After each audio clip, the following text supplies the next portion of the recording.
నమస్కారం.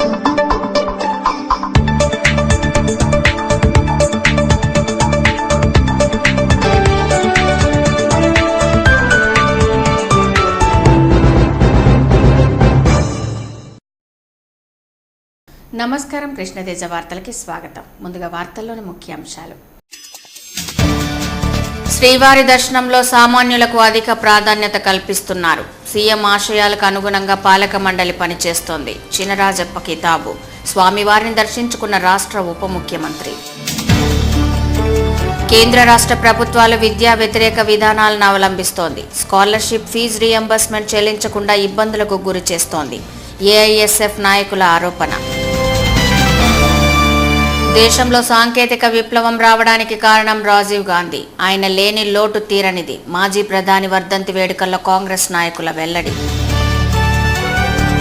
తమిళనాడు తరహాలో మద్యం పాలసీని ఏపీలో కూడా అమలు చేయాలి. ఎంఆర్పీ ధరలకే మద్యం విక్రయాలు జరపాలి. లోక్సత్తా డిమాండ్. ఎక్సైజ్ కార్యాలయం ఎదుట ధర్నా. మండుతున్న ఎండలు. భానుడి బగబగలకు బెంబేలెత్తుపోతున్న ప్రజలు. ఆందోళన కలిగిస్తున్న ఉష్ణోగ్రతలు. ముఖ్యమంత్రి ఆశయాలకు అనుగుణంగా నూతనంగా ఏర్పడిన టీటీడీ పాలక మండలి కృషి చేస్తోందని, సామాన్య భక్తులకు పెద్దపీట వేస్తోందని రాష్ట్ర ఉప ముఖ్యమంత్రి నిమ్మకాయల చినరాజప్ప అన్నారు. శ్రీవారి దర్శనార్థం గత రాత్రి తిరుమలకు చేరుకున్న ఉప ముఖ్యమంత్రి చినరాజప్ప గురువారం ఉదయం స్వామివారి నైవేద్య విరామ సమయంలో శ్రీవారిని దర్శించుకున్నారు. టీటీడీ ఆలయ అధికారులు ఉప ముఖ్యమంత్రికి దర్శన వసతి కల్పించారు. దర్శనానంతరం రంగనాయకుల మండపంలో అర్చకుల ఆశీర్వచనం చేశారు. జేఈఓ ఉప ముఖ్యమంత్రికి స్వామివారి తీర్థప్రసాదాలను అందజేశారు. ఈ సందర్భంగా ఉప ముఖ్యమంత్రి మీడియాతో మాట్లాడుతూ, ముఖ్యమంత్రి ఆశయాలకు అనుగుణంగా టీటీడీ నూతన పాలక మండలి కృషి చేస్తోందని అన్నారు. సామాన్య భక్తులకు పెద్దపీట వేస్తూ సకాలంలో దర్శన వసతి కల్పిస్తూ కృషి చేస్తున్నట్లు మంత్రి చినరాజప్ప పేర్కొన్నారు. అలాగే టీటీడీ పాలక మండలి సభ్యులు సినీ దర్శకులు రాఘవేంద్రరావు గురువారం తిరుమలకు చేరుకుని శ్రీవారిని దర్శించుకున్నారు. అలాగే ప్రముఖ సంగీత దర్శకులు మణిశర్మ తిరుమలకు చేరుకుని గురువారం ఉదయం స్వామివారి నైవేద్య విరామ సమయంలో శ్రీవారిని దర్శించుకున్నారు. శ్రీవారిని దర్శించుకోవటం చాలా సంతోషంగా ఉందని అన్నారు. స్వామి అనుగ్రహం కోసమే తిరుమలకు వచ్చినట్లు సంగీత దర్శకులు పేర్కొన్నారు. తమిళనాడు తరహాలో మద్యం షాపులను రాష్ట్ర ప్రభుత్వం నిర్వర్తించి మద్యం అమ్మకాలను జరపాలని లోక్ సత్తా పార్టీ జిల్లా కన్వీనర్ బాలసుబ్రహ్మణ్యం తెలిపారు. బైరాగపట్టణంలోని ఎక్సైజ్ సూపరింటెండెంట్ కార్యాలయం వద్ద గురువారం లోక్ సత్తా పార్టీ ఆధ్వర్యంలో ధర్నా నిర్వహించారు. ఈ సందర్భంగా జిల్లా కన్వీనర్ బాలసుబ్రహ్మణ్యం మాట్లాడుతూ, ఆంధ్రప్రదేశ్ ప్రభుత్వమే మద్యం విక్రయించాలని కోరారు. నియమ నిబంధనలు ఖచ్చితంగా అమలు చేయాలని, బెల్ట్ షాపులు లేకుండా చూడాలని చెప్పారు. జాతీయ రోడ్లపై మద్యం అమ్మకాలను నిరోధించి రోడ్డు ప్రమాదాల నివారణకు చర్యలు తీసుకోవాలన్నారు. మద్యం అమ్మకాలపై ఖచ్చితంగా సమయపాలన పాటించేలా అధికారులు చర్యలు తీసుకోవాలని సూచించారు. సీఎం ఎన్నికల ముందు ఇచ్చిన హామీలను అమలు చేసేందుకు దృష్టి సారించాలని కోరారు. అనంతరం ఎక్సైజ్ సూపరింటెండెంట్ శ్రీనివాసరావుకు వినతి పత్రం సమర్పించారు. దేశంలో సాంకేతిక విప్లవం రావటానికి కారణం దివంగత మాజీ ప్రధాని రాజీవ్ గాంధీయేనని కాంగ్రెస్ నాయకులు మబ్బుదేవ్ నారాయణ రెడ్డి పేర్కొన్నారు. దివంగత మాజీ ప్రధాని రాజీవ్ గాంధీ వర్ధంతిని పురస్కరించుకుని గురువారం తిరుపతిలోని నగరపాలక సంస్థ కార్యాలయం ఎదుట ఉన్న రాజీవ్ గాంధీ విగ్రహానికి కాంగ్రెస్ నాయకులు పూలమాల వేసి ఘనంగా నివాళులర్పించారు. రాజీవ్ గాంధీ అమరహే అంటూ నినాదాలు చేశారు. ఈ సందర్భంగా మబ్బుదేవ్ నారాయణ రెడ్డి మాట్లాడుతూ, దేశంలో సాంకేతిక విప్లవం రావటానికి ప్రధాన కారకులు రాజీవ్ గాంధీ అని కొనియాడారు. ప్రతి ఒక్కరూ సెల్ ఫోన్, కంప్యూటర్ వినియోగిస్తున్నారంటే ఆ ఘనత రాజీవ్దేనని ప్రశంసించారు. రాజీవ్ లేని లోటు దేశానికి తీరని లోటని, ఆయన హయాంలో దేశం ఎంతో పురోభివృద్ధిని సాధించిందని పేర్కొన్నారు. చిన్న చిన్న కారణాలకు దళితులపై దాడులు చేయటం, అత్యాచారం చేయటంపై తీవ్రంగా స్పందించిన రాజీవ్ వారి రక్షణ కోసం ఎస్సీ ఎస్టీ అట్రాసిటీ యాక్ట్ను అమల్లోకి తీసుకురావడం జరిగిందన్నారు. ఈ చట్టం దళితులకు రక్షణ కవచంలా ఉపయోగపడుతోందని తెలిపారు. ఈ కార్యక్రమంలో కాంగ్రెస్ నాయకులు భట్టు రవిశంకర్ రెడ్డి, ప్రమీలమ్మ, బాలాజీ, మూర్తి యాదవ్, ముక్కు సత్యవంతుడు, శ్రీదేవి, భారతి, చాముండేశ్వరి, ప్రభాకర్ తదితరులు పాల్గొన్నారు. అంతరించిపోతున్న ఆదివాసీల సంస్కృతి సంప్రదాయాలను పరిరక్షించేలా రాష్ట్ర ప్రభుత్వం చర్యలు చేపట్టాలని నాకదీప్ జాతీయ అధ్యక్షులు డాక్టర్ జాకబ్ తుండేల్ డిమాండ్ చేశారు. గురువారం తిరుపతి ప్రెస్ క్లబ్లో ఏర్పాటు చేసిన విలేకరుల సమావేశంలో ఆయన మాట్లాడుతూ, ఆదివాసీయులకు వారి మాతృభాషలోనే విద్యను నేర్పించేలా ప్రభుత్వం చర్యలు చేపట్టాలని డిమాండ్ చేశారు. దేశవ్యాప్తంగా ఆదివాసీయులు 16 రాష్ట్రాల్లో ఉన్నారని, వీరు 192 తెగలుగా ఉన్నారని తెలిపారు. ఆయా ప్రాంతాల్లో 50% పైగా లిపి ఉన్నప్పటికీ ముద్రణ నోచుకోకపోవడం వలన వారి మాతృభాషలో విద్యాబోధనలు జరగటం లేదని ఆవేదన వ్యక్తం చేశారు. ఫలితంగా వారు అభివృద్ధిని సాధించలేకపోతున్నారని పేర్కొన్నారు. వారి సంస్కృతి సాంప్రదాయాలకు, జీవన విధానాలను పరిరక్షించాలని కోరారు. ఈ విలేకరుల సమావేశంలో న్యాక్ దీప్ సభ్యులు కృష్ణన్, శ్రీనివాసులు, శాంతి, జ్యోతి, లలిత, రాజారెడ్డి, చంద్రశేఖర్ పాల్గొన్నారు. రాజమండ్రిలో ప్రజా నాట్య మండలి 9వ రాష్ట్ర మహాసభలు జూన్ 13, 14, 15, 16వ తేదీలో జరగనున్నాయని ప్రజా నాట్య మండలి రాష్ట్ర కార్యదర్శి చంద్రనాయక్ తెలిపారు.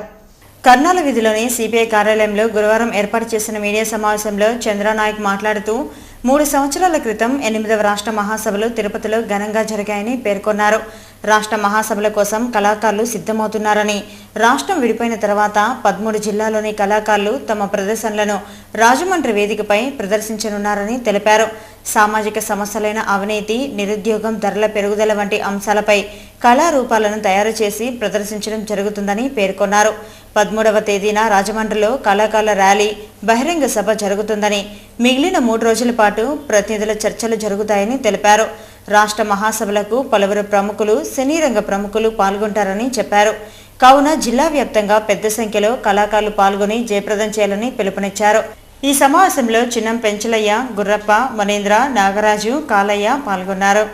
తెలుగుదేశం పార్టీ పటిష్టతకు కృషి చేసిన వారికి పార్టీ సముచిత స్థానం కల్పిస్తుందనడానికి చంద్రబాబే నిదర్శనమని టీడీపీ రూరల్ మండలం అధికార ప్రతినిధి శ్రీధర్ తెలిపారు. గురువారం తిరుపతి ప్రెస్ క్లబ్లో ఏర్పాటు చేసిన విలేకరుల సమావేశంలో ఆయన మాట్లాడుతూ, పార్టీ కోసం నిరంతరం శ్రమించే నాయకులు గాలి ముద్దుకృష్ణమనాయుడు, గౌనివాణి శ్రీనివాసులకు ఎమ్మెల్యే పదవులు కట్టబెట్టడం సంతోషంగా ఉందన్నారు. అలాగే చదలవాడ కృష్ణమూర్తిని టీటీడీ పాలక మండలి అధ్యక్షులుగా నియమించడం పట్ల హర్షం వ్యక్తం చేశారు. పార్టీ పురోభివృద్ధికి పనిచేసే వారికి ఎప్పుడూ గుర్తింపు ఉంటుందని మరోసారి నిరూపితమైందని తెలిపారు. ఈ విలేకరుల సమావేశంలో టీడీపీ నాయకులు రామకృష్ణ, మణి, చిన్నారెడ్డి బాబు పాల్గొన్నారు. విద్యార్థుల హక్కుల సాధన కోసం ఏఐఎస్ఎఫ్ అలుపెరగని పోరాటం చేస్తోందని విద్యార్థి సంఘం నాయకులు తెలిపారు. గురువారం తిరుపతి ఎస్వీయులోని ప్రకాశం భవన్లో ఏఐఎస్ఎఫ్ జాతీయ స్థాయి కార్యవర్గ సభ్యుల సమావేశం జరిగింది. ఈ సందర్భంగా ఏఐఎస్ఎఫ్ నాయకులు మాట్లాడుతూ, కేంద్ర రాష్ట్ర ప్రభుత్వాలు విద్యార్థి వ్యతిరేక విధానాలను అవలంబిస్తోందని ఆరోపించారు. స్కాలర్షిప్, ఫీజు రియంబర్స్మెంట్ చెల్లించకుండా విద్యార్థులను ఇబ్బందులకు గురిచేస్తున్నారని ఆగ్రహం వ్యక్తం చేశారు. ప్రభుత్వం విద్యారంగాన్ని మరింత పటిష్టం చేయాలని డిమాండ్ చేశారు. దేశంలో 56,000 ప్రభుత్వ పాఠశాలలు మూసివేశారని ధ్వజమెత్తారు. జాతీయ సమావేశాల్లో చర్చించి భవిష్యత్ కార్యాచరణను రూపొందిస్తామని పేర్కొన్నారు. ఈ సమావేశంలో ఏఐఎస్ఎఫ్ విద్యార్థి సంఘం నాయకులు పాల్గొన్నారు. చంద్రగిరి మండలంలో తెలుగుదేశం పార్టీ కార్యకర్తల సమస్యలు పరిష్కరించేందుకు ప్రతి ఒక్కరూ కృషి చేయాలని తెలుగుదేశం పార్టీ మండలాధ్యక్షులు గౌస్ బాషా అన్నారు. చంద్రగిరి పార్టీ కార్యాలయంలో గురువారం పార్టీ కార్యవర్గ సమావేశం జరిగింది. ఈ సందర్భంగా ఆయన మాట్లాడుతూ, ప్రస్తుతం చంద్రగిరిలో ఉన్న పార్టీ కార్యాలయం చిన్నదిగా ఉందని, కార్యకర్తలు అభిమానులకు చాలడం లేదన్నారు. శనివారం కొత్తపేటలోని ఓ భవనాన్ని అద్దెకు తీసుకున్నామని, నియోజకవర్గ ఇన్ఛార్జ్ మాజీ మంత్రి గల్లా అరుణకుమార్ చేతుల మీదుగా కొత్త కార్యాలయం ప్రారంభిస్తామన్నారు. ప్రతి కార్యకర్త, ప్రతి ఒక్కరూ తమకు అప్పగించిన బాధ్యతలు సవ్యంగా చేయాలన్నారు. అనంతరం చంద్రగిరి మాజీ జెడ్పీటీసీ సభ్యురాలు అమ్ములు మాట్లాడుతూ, తెలుగుదేశం పార్టీ కుటుంబ సభ్యులుగా ప్రతి ఒక్కరూ పార్టీ కార్యాలయం ప్రారంభోత్సవంలో పాల్గొనాలని అన్నారు. ప్రతి ఒక్కరూ బాధ్యతగా వ్యవహరించి ప్రారంభోత్సవంలో అధ్యక్షులు చెప్పిన విధంగా నడుచుకోవాలని అన్నారు. రానున్న రోజుల్లో మండలంలోని ఏ గ్రామంలోనైనా కార్యకర్తలకు గాని ఇతర అభిమానులకు గాని ఎలాంటి సమస్యలు వచ్చినా పార్టీ కార్యాలయంకు వచ్చి చెబితే ఖచ్చితంగా పరిష్కరిస్తామని ఆమె వెల్లడించారు. ఈ కార్యక్రమంలో తెలుగుదేశం పార్టీ కార్యదర్శి గంగపల్లి భాస్కర్, కార్యవర్గ సభ్యులు జగన్, సత్యనారాయణ, చంద్రశేఖర్ నాయుడు, సునీల్ కుమార్, గల్లా యువసేన అధ్యక్షులు ధనంజయ రెడ్డి తదితరులు పాల్గొన్నారు. పొదుపు సంఘాల మహిళలకు ప్రభుత్వం ఇచ్చిన హామీని విస్మరించారని మహిళలు నిరసన తెలుపుతూ వెలుగు సమావేశాన్ని బాయ్కాట్ చేశారు. వెలుగు సంఘం అధికారుల ఆధ్వర్యంలో గురువారం రేణుగుంట ఎంపీడీఓ సమావేశ మందిరంలో పొదుపు సంఘాల మహిళల సమావేశం నిర్వహించారు. పొదుపు సంఘాలకు ప్రభుత్వం ప్రకటించిన విధంగా సంఘానికి ₹1,00,000 రుణమాఫీలో భాగంగా మొదటి విడత సంఘానికి 30,000 నగదు మంజూరు చేసిందని, ఈ నగదును సంఘం బలోపేతానికి ఉపయోగించాలని అధికారులు తెలిపారు. ఆగ్రహించిన మహిళలు ఎన్నికల హామీలో ఇచ్చిన విధంగా సంఘానికి ₹1,00,000 ఇవ్వకపోగా 30,000 ఇచ్చి తిరిగి చెల్లించమని చెప్పడం దారుణమంటూ నిరసిస్తూ సమావేశాన్ని బహిష్కరించారు. ఈ సందర్భంగా రేణిగుంట ఎంపీటీసీ సుజాత మాట్లాడుతూ ప్రభుత్వం ఇచ్చిన హామీ మేరకు సంఘానికి 1,00,000 రుణమాఫీ చేయాలని కోరారు. దశల వారీగా ఇచ్చే నగదును సైతం తిరిగి చెల్లించాలని చెప్పడం దారుణమన్నారు. పొదుపు సంఘాలు ఆర్థికంగా బలోపేతంగా ఉన్నట్లు తెలిపారు. ఈ సమావేశంలో మండల పరిషత్ ఉపాధ్యక్షురాలు సుజాత, వెలుగు అధికారులు, సంఘమిత్ర సభ్యులు, గ్రూపు లీడర్లు, సభ్యులు పాల్గొన్నారు. జిల్లా కలెక్టర్ 2013 భూసేకరణ చట్టాన్ని అమలు చేయకుండా రైతులకు అన్యాయం చేస్తున్నారని సిపిఎం జిల్లా కార్యవర్గ సభ్యుడు వందవాసి నాగరాజు విమర్శించారు. రేణిగుంట పంచాయతీ కార్యాలయం ఆవరణలో గురువారం కుల వివక్ష వ్యతిరేక పోరాట సంఘం ఆధ్వర్యంలో భూసేకరణ అభివృద్ధిక విధ్వంసానిక అన్న అంశంపై ప్రత్యేక సమావేశం నిర్వహించారు. ఈ సందర్భంగా నాగరాజు మాట్లాడుతూ 2013 భూసేకరణ చట్టాన్ని అమలు చేయక కలెక్టర్ దుర్మార్గంగా వ్యవహరిస్తూ రైతులకు అన్యాయం చేస్తే సహించేది లేదన్నారు. రైతులకు ఇష్టం ఉంటేనే భూములు తీసుకుంటున్నట్లు చెబుతున్న ప్రభుత్వం ఇందుకు విరుద్ధంగా వ్యవహరిస్తోందని ఆరోపించారు. ఈ కార్యక్రమంలో సిపిఐ మండల కార్యదర్శి తులసిరాజన్, వైఎస్ఆర్సీపీ నాయకులు లక్ష్మీపతి, జాన్ బాబు, సంపంగి, బాల, నాగరాజు, ప్రగతి సంస్థ మండల కోఆర్డినేటర్ రామచంద్రయ్య, కేవీపీఎస్ నాయకులు ఐజయ్య, హరి, మమత తదితరులు పాల్గొన్నారు. ఎంసెట్ పరీక్షా ఫలితాల్లో ఎన్ఆర్ఐ విద్యార్థులు ప్రభంజనం సృష్టించారని ఆ కళాశాల సీఈఓ శ్రీధర్ తెలిపారు. గురువారం తిరుపతి న్యూ బాలాజీ కాలనీలోని ఎన్ఆర్ఐ కళాశాలలో ఏర్పాటు చేసిన విలేకరుల సమావేశంలో ఆయన మాట్లాడుతూ రాష్ట్ర ప్రభుత్వం విడుదల చేసిన ఎంసెట్ ఫలితాల్లో ఎన్ఆర్ఐ విద్యార్థులు రాయలసీమలోనే అత్యుత్తమ ఫలితాలను సాధించారని తెలిపారు. మెడికల్ విభాగంలో 27వ ర్యాంకు, ఇంజనీరింగ్ విభాగంలో 14వ ర్యాంకును తమ విద్యార్థులు సాధించారని పేర్కొన్నారు. మెడికల్ విభాగంలో 11 మంది 1000 లోపు ర్యాంకులను సాధించగా ఇంజనీరింగ్ విభాగంలో 7 మంది 1000 లోపు ర్యాంకులను సాధించి కళాశాల ఖ్యాతిని పెంచారని వివరించారు. ఉత్తమ ఫలితాల సాధనకు కృషి చేసిన అధ్యాపకులకు, విద్యార్థులకు, తల్లిదండ్రులకు కృతజ్ఞతలు తెలిపారు. అంతకుముందు సీఈఓ శ్రీధర్ విద్యార్థులను అభినందించారు. ఈ విలేకరుల సమావేశంలో కళాశాల సిబ్బంది ఆలీ, లీలాకృష్ణ, విద్యార్థులు పాల్గొన్నారు. తిరుపతిలో ఎండలు మండుతున్నాయి. భానుడి బగబగలకు ప్రజలు అల్లాడిపోతున్నారు. సూర్య ప్రతాపానికి పిల్లలు, వృద్ధులు విలవిలలాడిపోతున్నారు. వేసవి తాపం నుండి ఉపశమనం పొందడానికి చల్లని పానీయాలు, కొబ్బరి నీళ్లు, తాటి నుంజల కోసం పరుగులు తీస్తున్నారు. ఉష్ణోగ్రత పెంపుపై కృష్ణతేజ ప్రత్యేక కథనం. ఏప్రిల్, మే నెలలంటేనే మండే కాలం. ఉదయం 9 గంటలకే ఎండలు మండిపోతున్నాయి. భానుడి ప్రతాపానికి బయటకు రావాలంటే ప్రజలు బెంబేలెత్తిపోతున్నారు. గతంలో ఎన్నడూ లేని విధంగా ఉష్ణోగ్రతలు పెరిగిపోయాయి. వేసవి ప్రారంభంలోనే 35 నుండి 40 డిగ్రీలు ఎండ తీవ్రత ఉండడంతో ప్రజలు ఉక్కపోతతో ఇబ్బందులు పడుతున్నారు. వేడి గాలులు, ఎండ తీవ్రతకు వడదెబ్బకు గురవుతున్నారు. అసాధారణ ఉష్ణోగ్రతలు నమోదవుతున్నాయి. పవిత్ర పుణ్యక్షేత్రమైన తిరుపతి నగరానికి దేశం నలుమూలల నుండి ప్రజలు వస్తుంటారు. ప్రతిరోజు 30 నుండి 50 వేల మంది యాత్రికులు వస్తుంటారు. ప్రచండ భానుడి నిప్పుల సెగకు యాత్రికులు భయపడిపోతున్నారు.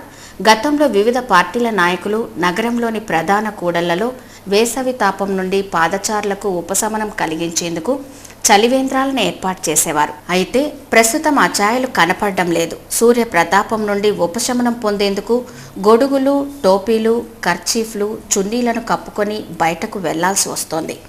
మధ్యాహ్నం 12 గంటలకే రోడ్డు నిర్మానుష్యంగా మారుతున్నాయి. భానుడి బగబగలు భయపడి ప్రజలు ఇళ్లకే పరిమితమవుతున్నారు. దీంతో నగరమంతా కర్ఫ్యూ విధించినట్లుగా ఉంటోంది. చల్లని పానీయాలు, కొబ్బరి బోండాలు, పుచ్చకాయలు, తాటినుంజలు, పండ్ల రసాలతో ప్రజలు సేద తీరుతున్నారు. ప్రచండ భానుడి భగభగలకు మనుషులే కాదు, జంతువులు సైతం విలవిలలాడిపోతున్నాయి.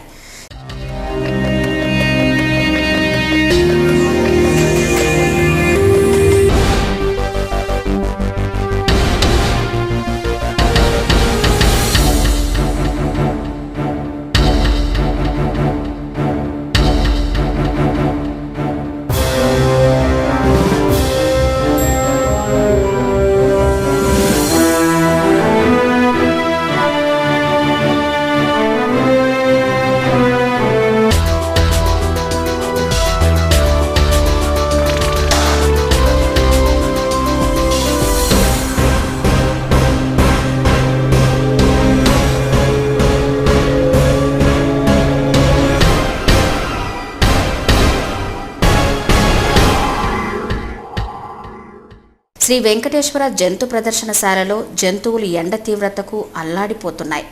జూ అధికారులు ట్యాంకుల ద్వారా నీటిని సరఫరా చేస్తూ వాటికి ఉపశమనం కల్పిస్తున్నారు. క్రూర మృగాలకు, పిల్లలున్న జంతువులకు, అనారోగ్యంతో ఉన్న జంతువులకు ఎయిర్ కూలర్లను ఏర్పాటు చేశారు. జూలోని జంతువుల కోసం ప్రత్యేకంగా నీటి తొట్టెలను కూడా ఏర్పాటు చేశారు. ఎండ తీవ్రత ఇలానే కొనసాగితే వచ్చే రోజులు తీవ్ర ఆందోళన కలిగిస్తోంది. ఉష్ణోగ్రతలు తగ్గాలంటే వర్షాలు పడాల్సి ఉంది. వర్షాలు పడడం వలన సేద తీరడంతో పాటు త్రాగునీటి సమస్య పరిష్కారం అవుతుంది.